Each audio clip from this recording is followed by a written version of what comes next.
You know, the Bible teaches us to come just as you are. We don't have to get dressed up. We don't have to do anything. The Lord wants us here, and He wants us worshiping, and we are glad to be here.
Good morning. We are glad that you are here. We are at Holly Nazarene, and if you're online and you're watching us online, welcome. I want to read this Psalm 63:4. It says, I will praise you as long as I live,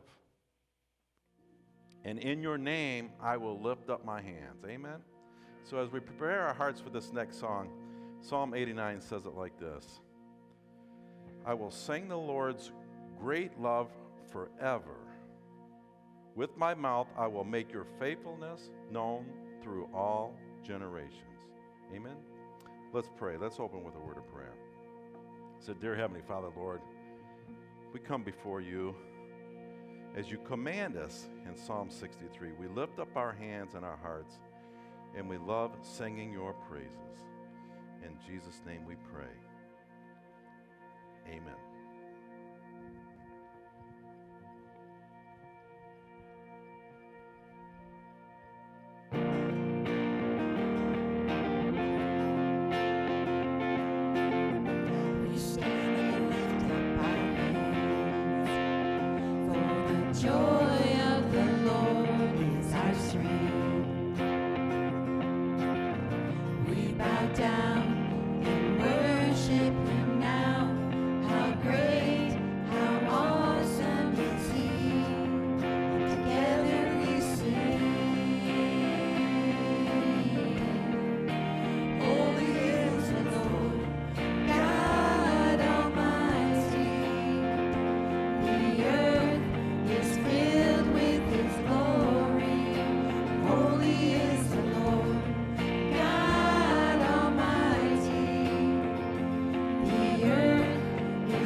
Is our Lord.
may be seated.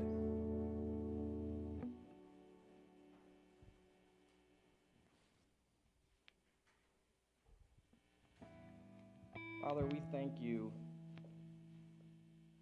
We thank you for the very air that we breathe, Lord. Lord, we can't even begin to imagine what you've done for us, how much you've done for us, how much you even love us. Yet, Holy Spirit, help us. Help us to start to understand, to begin to understand, and to even comprehend the depths of your love, that we can walk in your presence every day. Regardless of what's going on around us, we can walk in your presence. We can be filled with joy and peace that is just ununderstandable unless we are in you. Holy Spirit, I ask that you open our hearts, you open our minds to receive your word today. Lord, once again, we thank you, and we praise you, and we give you glory. Amen.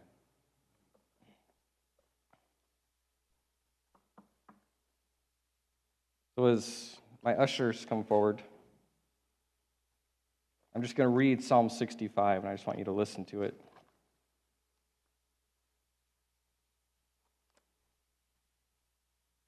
What mighty praise, O God, belongs to you in Zion. We fulfill our vows to you. For you answer our prayers, all of us come to you. Though we are overwhelmed by our sins, you forgive them all. What joy for those who you choose to bring nearer, those who live in your holy courts. What festivities await us inside your holy temple. You faithfully answer our prayers with awesome deeds, O God, our Savior. You are the hope of everyone on earth, even those who sail on distant seas. You formed the mountains by your power and armed yourself with mighty strength. You quieted the raging oceans with their pounding waves and silenced the shouting of the nations. Those who live at the ends of the earth stand in awe of your wonders. From where the sun rises to where it sets, you inspire shouts of joy. You take care of the earth and water it, making it rich and fertile. The river of God has plenty of water. It provides a bountiful harvest of grain, for you have ordained it so. You drench the plowed ground with rain, melting the clouds and leveling the ridges. You soften the earth with showers and bless its abundant crops. You crown the year with a bountiful harvest. Even the hard pathways overflow with abundance. The grasslands of the wilderness become a lush pasture, and the hillsides blossom with joy. The meadows are clothed with flocks of sheep, and the valleys are carpeted with grain.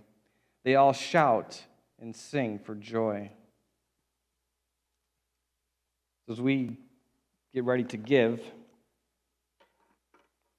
and God has blessed us beyond measure, more so than any of us can comprehend.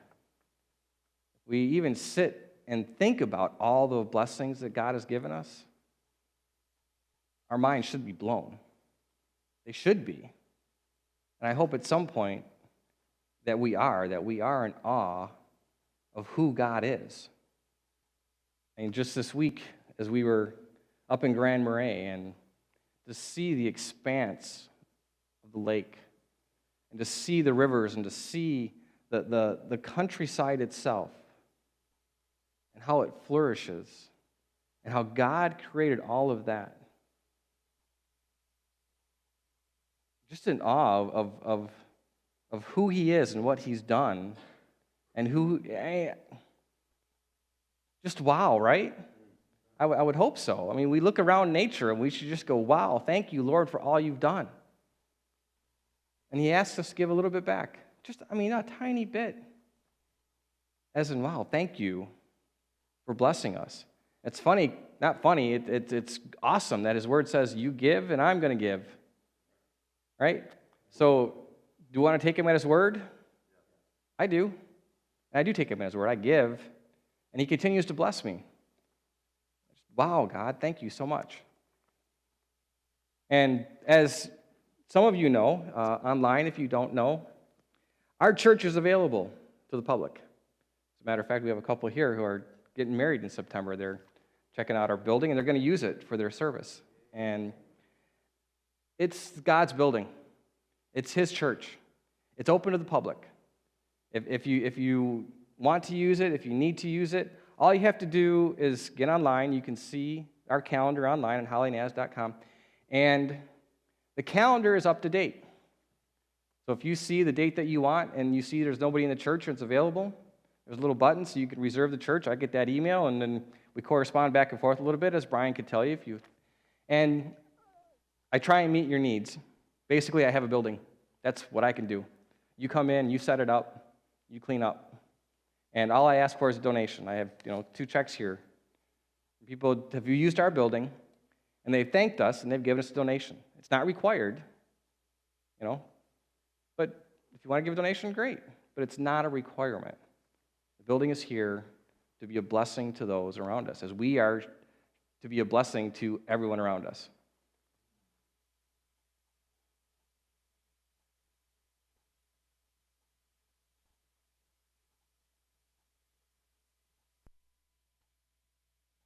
Look out, and I'm going, where is everybody? They're sleeping. Becky's like, everyone's still asleep. Well, I know some people are on vacation. I mean, Diane was gracious enough to come sing for us, and then now she's going back to the campground because she's spending the weekend with her grandchildren over at Holly Rec.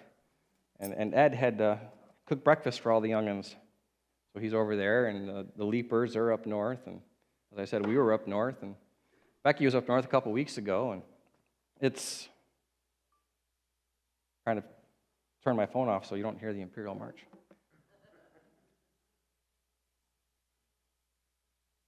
When I look around, I want to see this place filled up. I want to see people that come together to worship God, and to worship Him in spirit and in truth, so that we can grow closer to Him together. And that's the idea, right? We want to grow, and we want to be, I hope all of us want to be, I hope those that are listening online want to be excellent, want to be everything that God created you to be. And God didn't create us to live in misery.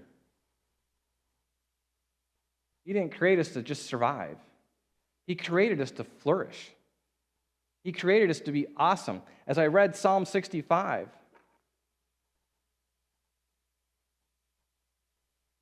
what joy for those you choose to bring near, for those who live in your home. Joy, at some point, the Bible itself says, joy indescribable.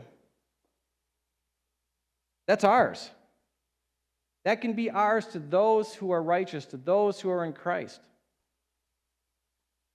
I want that. I don't ever not want to have it. It also says that there's hope. He brings hope to, the hope to the nations? Hope to the world? Hope to everyone. Yeah, you are the hope of everyone on earth, even those who sail on distant seas. So joy, hope, peace, love, these are pretty good things. I would think anybody would want those things. Maybe I'm wrong. Maybe there's people who don't want those things. Maybe there's people who like living in misery.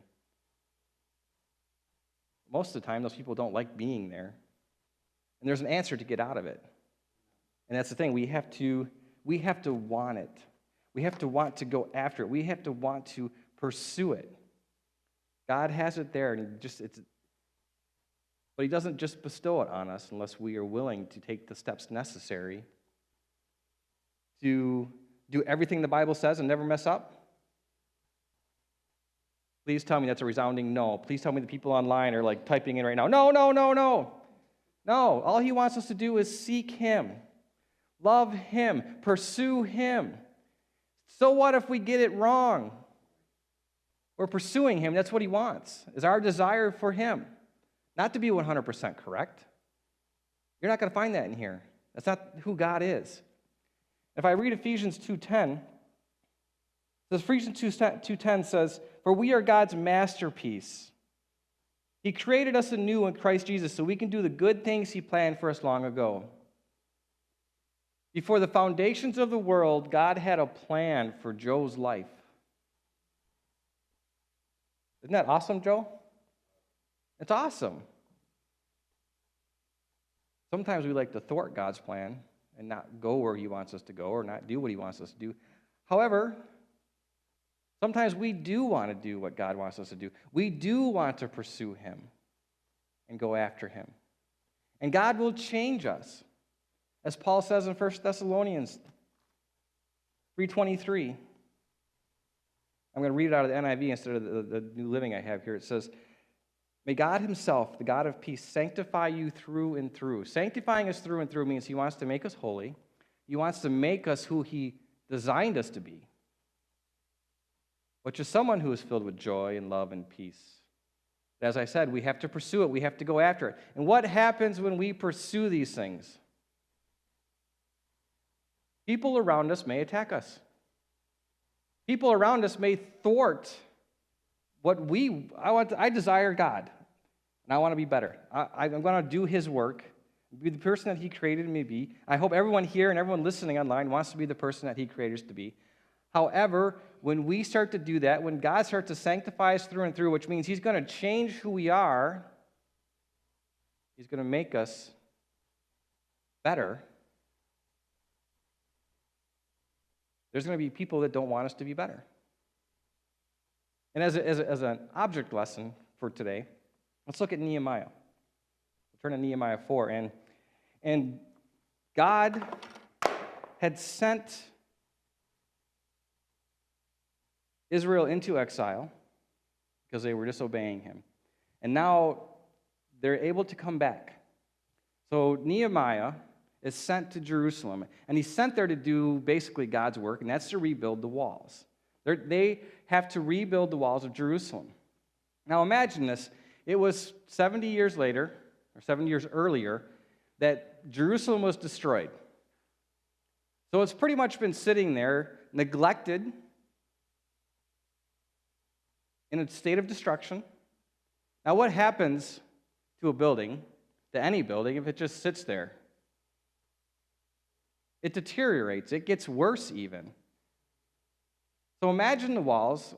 If you go back into ancient Israel and you think the walls that they built, they were little tiny walls and they were about this high. No, they built these things with big stones, and they were meant to keep armies out. So these were big, massive walls, and they were destroyed. There was rubble everywhere. And now here comes Nehemiah and says, "Hey, folks, we need to rebuild this wall."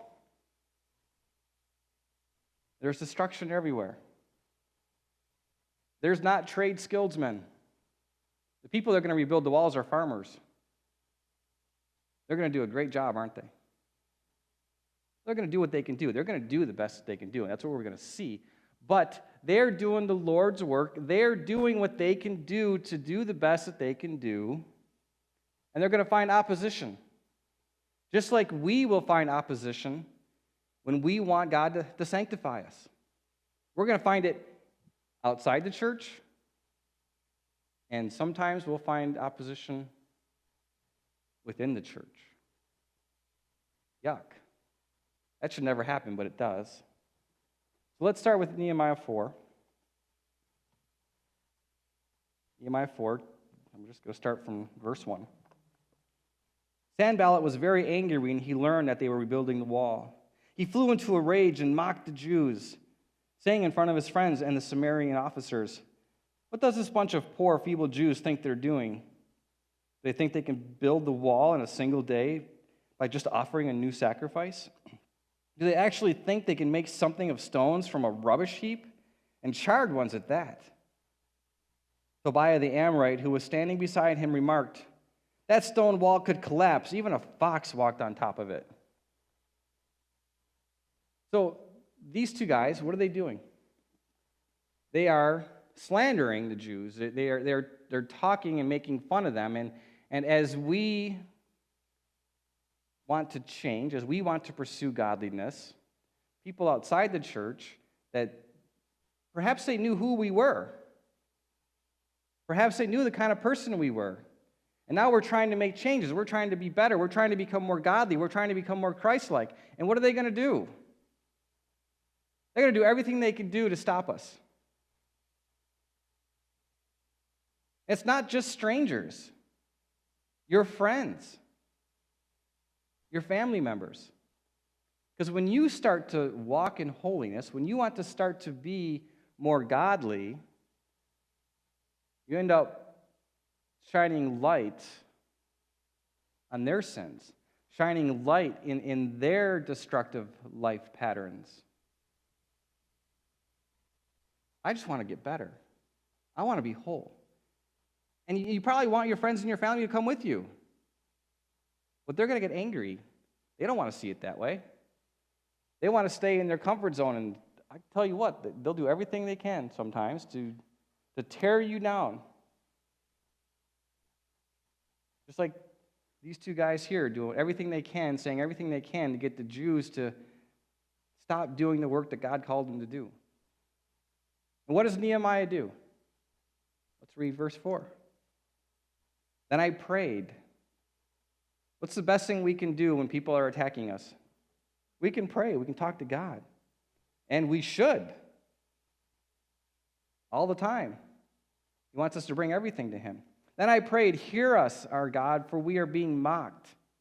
May their scoffing fall back on their own heads, and may they themselves become captives in a foreign land. Do not ignore their guilt. Do not blot out their sins, for they have provoked you to anger here in front of the builders. So he put it all back on God. God, you deal with it. That's what we should do. Let God fight our battles sometimes. Absolutely, because He's going to fight them better than we are, without a doubt. At last, the wall was complete to half its height around the entire city, for the people had worked with enthusiasm. But when Sanballat and Tobiah and the Arabs, Amorites, and Ashdodites heard that the work was going ahead, that the gaps in the wall of Jerusalem were being repaired, they were furious. They all made plans to come and fight against Jerusalem and throw us into confusion. So now they're not just talking about the Jews and making fun of the Jews and trying to destroy their spirits. Now they're going to actually come after them physically. Is it possible that people will come after you physically? Yes. Maybe they won't take you out back and beat you up. Maybe they will. In this society, you never know what might happen. Will they attack you economically? Yeah. Maybe try and get you to lose your job because you're a Christian? Yeah. I wish it weren't so, right? I wish people were like, oh, you're a Christian? All right, you're the greatest person ever. But they don't do that to Will, even though Will likes it. But there's a possibility that if we will take a stand for God, we will let Him sanctify us, that we are going to run into opposition. It's just what it is. Sometimes we don't. But I want you to understand, it's not all a bed of roses. And once again, what is Nehemiah going to do? He's going to pray. He is going to pray. But we prayed to our God and guarded the city day and night to protect ourselves. So not only did he just pray, but he kind of took some action on his prayers as well. So say I'm in a position, say I'm going somewhere, and keep continually going to the wrong crowd of people. The people that don't want me to become godly, but I keep going back to them, and they keep beating me up. Verbally, maybe not physically. Maybe they do beat you up physically. But as long as you continually go back to these people, and they continually want to destroy the work that God is trying to do in you, and you're just going to pray, and then you're going to go back to it, and you're going to pray, and you're going to go back to it, what should you do? Maybe pray and not go back to it? Maybe get yourself out of that situation? Do something? Act on those prayers to become the person that God has called you to be? God has called every one of us to be somebody. Maybe we won't all be pastors, but He's called all of us to do His work, to be the body of Christ, to, as He sanctifies us, as we get to become awesome, and people beat us up outside the church because they don't want us to be awesome. We also want others to be awesome. Really, the people that are beating us up are the people that we want to bring along and say, hey, you can have a life full of joy and peace. It's tangible. It's there. You can have it. But sometimes people don't want it. I don't know why we don't want it. I don't know why I didn't want it. At some point, we finally get over it. We keep pursuing it. We keep praying, and we take ourselves out of these situations, and we let God do His work and sanctify us.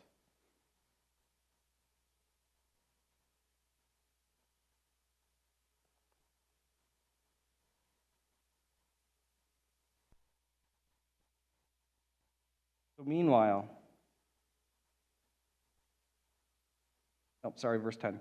Then the people of Judah began to complain. The workers are getting tired, and there is so much rubble to be moved. We will never be able to build the wall by ourselves. So as you are doing God's work, as they were doing God's work, there is junk everywhere, and they can't do it by themselves. And as God is sanctifying us through and through, we can't stand by ourselves. We need other people. We need other believers to push us, pull us, help us become godly. If we think we can do this on our own and have our own individualized, specialized Christianity, we are mistaken. Does it mean you have to be here physically in the church every Sunday? No, it doesn't. But does it mean that you need to be around believers, one way, shape, or form or another? Absolutely. What is it you're doing to find somebody, to be with somebody that will help you? Help you be better. Help you become the person God created you to be and to live in excellence.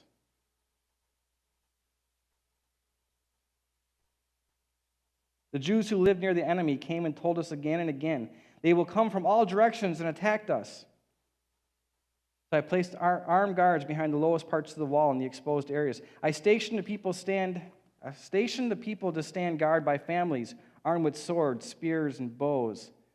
And as I looked over the situation, I called together the nobles and the rest of the people and said to them, don't be afraid of the enemy. Do not fear the enemy. Remember the Lord, who is great and glorious, and fight for your brothers, your sons, your daughters, your wives, and your homes. We need to fight to become who God created us to be. Our flesh and the world don't want us to be who God created us to be. It takes effort. I wish it was easy. I wish I could just sit back and say, okay, God, and He would just bestow it all on me. Nothing worthwhile is easy. It just isn't. But when we work for something, we look back at it and go, wow, look what I did. Look where God brought me to. So it's not all me. It's definitely not all me, but it's like, look what God did. Look who I am. And then we get to look at all the rest of the people who have come with us and journeyed this journey with us. Good, right? Good stuff. I'm going to jump down to chapter 5. And now I'm going to talk about people inside the church. You would think people inside the church would never want to stop us from being all that God created us to be. And sometimes it's not that they're trying to stop us to be the person that God created us to be. It's just they're trying to put all this extra stuff on us. All these extra do's and don'ts. You have to do this, you have to do this, you have to do this. Otherwise, you can't be a child of God. We have to watch that we don't take our convictions and put them on somebody else. Because if I take my convictions and I put them on you, you may run for the hills. Because you have different convictions than I do. Now, all our convictions will line up with the Word, right? But if I tell you, if you're not praying at 4 o'clock in the morning every morning, from 4 to 5 you have to pray, and then from 5 to 6 you have to read the Bible, and then from 6 to 7 you have to get with your prayer partner and pray with them, I'm going to run for the hills. No way. I don't want to do this Christian thing, but that's what we do. It may sound ridiculous, but we like to put things on others. You have to do this. And that's kind of what the Jewish leaders did. So about the time some of the men and their wives raised a cry of protest against their fellow Jews. So we're going to say the fellow Jews are God's chosen people. They are the church. They were saying, we have such large families, we need more food to survive. Others said, we have mortgaged our fields, vineyards, and homes to get food during the famine. Others have said, we have had to borrow money on our fields and our vineyards to pay for our taxes. We belong to the same family as those who are wealthy, and our children are just like theirs. Yet we must sell our children into slavery just to get enough money to live. We have already sold some of our daughters and are helpless to do anything about it, for our fields and vineyards are already mortgaged to others. So the Jews are doing what they can to do the work that God called them to do. And they're doing so much that they've mortgaged their properties, right? They've sold their daughters into slavery. Think about, are you willing to give everything to do the work God called you to do? It's amazing that they're there, but at a certain point, if you're giving up everything, and you continually give, say you're trying to help build Holly Naz, and you're here 5 days a week, doing everything you can to help build the church, and I continue to come to you and ask for more, you gonna start complaining? You might. I would. I mean, honestly, I don't want to be here 7 days a week, 12 hours a day. Right? I have a family. I have other things that God has given me that I want to enjoy as well. So unrealistic expectations can help prevent people from pursuing God. I can get you so wrapped up into giving all of your stuff to build the church that you forget to build your relationship with the Lord. You forget to seek Him. You forget to do what's really important. And the leadership in the church can be the worst people and want more from you. Sometimes it's not just the leadership. Sometimes it's fellow believers. They want more from you, want more and more. When I heard about their complaints, I was very angry. After thinking it over, I spoke out against these nobles and officials. I told them, you're hurting your own relatives by charging interest when they borrow. And I called a public meeting to deal with the problem.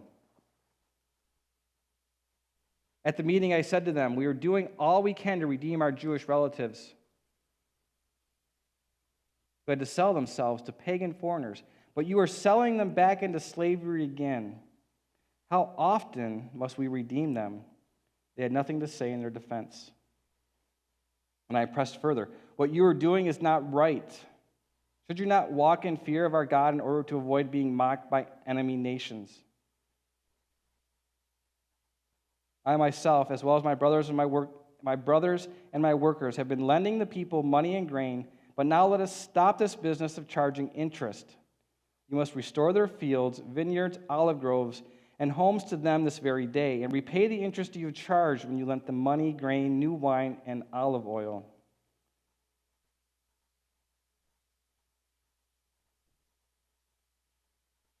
If you are a leader in the church, or a mature believer even, and you're expecting someone to be where you're at, someone to walk like you walk, talk like you talk, serve like you serve, pray like you pray, read like you read, study like you study. You're expecting a new believer to do this. And if they're not at your level, you beat them up over it. Come on. Let's stop that. The question should be, are you pursuing God? Well, yes, I am. Awesome. How can I help you? How can I, a mature believer, help you succeed? What can I do to help you succeed? How can I give of myself to help you succeed? The leaders in Jerusalem, what were they doing? They were charging interest to those that couldn't afford it. They were taking their children as slaves. They were taking advantage of the situation that they were in. Nehemiah's like, whoa, stop. So the leaders who should know better had to be reminded where their heads are supposed to be, where their minds are supposed to be, as we help all believers to be sanctified through and through, to become the masterpiece that God created them to be. What an awesome, glorious day it will be when we finally stop and just let God do his thing. And we want God to do his thing. And as the forces of the world are just going crazy around us, we need other believers to get our focus back on who it is that gave us the very air we breathe. Seek first the kingdom of God and his righteousness. Jesus said to do that and worry about today. Right? Worry about today, because today has enough trouble on its own. So worry about today, do what you're supposed to do. Just seek me. And let God do his thing. And as we are brothers and sisters in Christ, people online are also our brothers and sisters in Christ. The idea is that we help each other become all that God created us to be. And as we see the forces and we see the people that are opposing us, so as Deb is being opposed by a friend of hers, she should be able to go to another believer and pray with them, talk with them, and get strength for that opposition. And as another believer, you should be willing, more than willing, to put yourself out to pray with Deb and help her fight the forces of opposition that don't want her to be sanctified through and through. They're going to be out there. They're going to be everywhere, and we have to persevere through it. Father, we thank you. We thank you for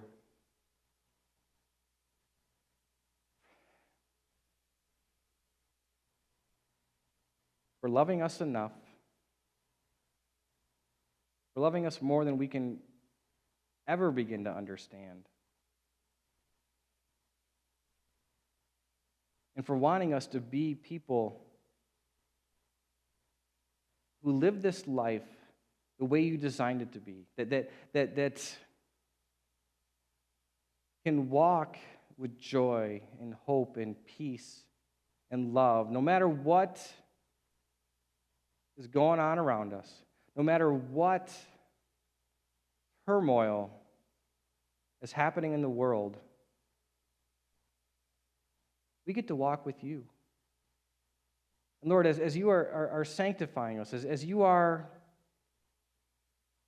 removing the layers of our old self, and you're helping us to become godly. Lord, and as we face the opposition that awaits us, we face the opposition we may be in at this very moment, that we remember to come to you, that we remember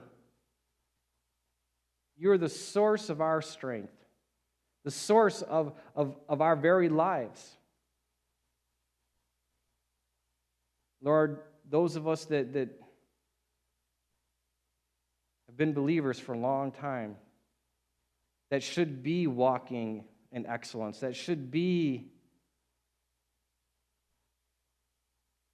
the examples to those that are coming behind us, that we give of ourselves freely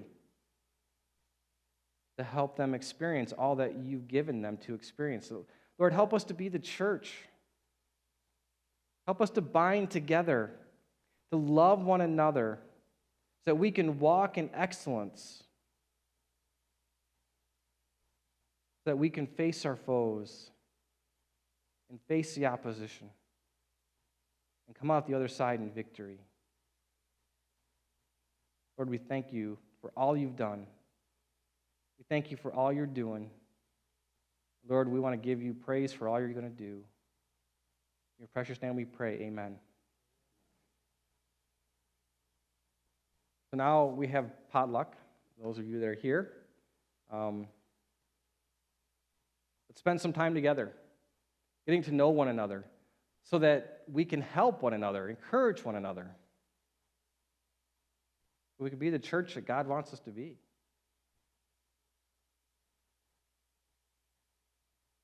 We'll pray for the food. Dear Heavenly Father, Lord, just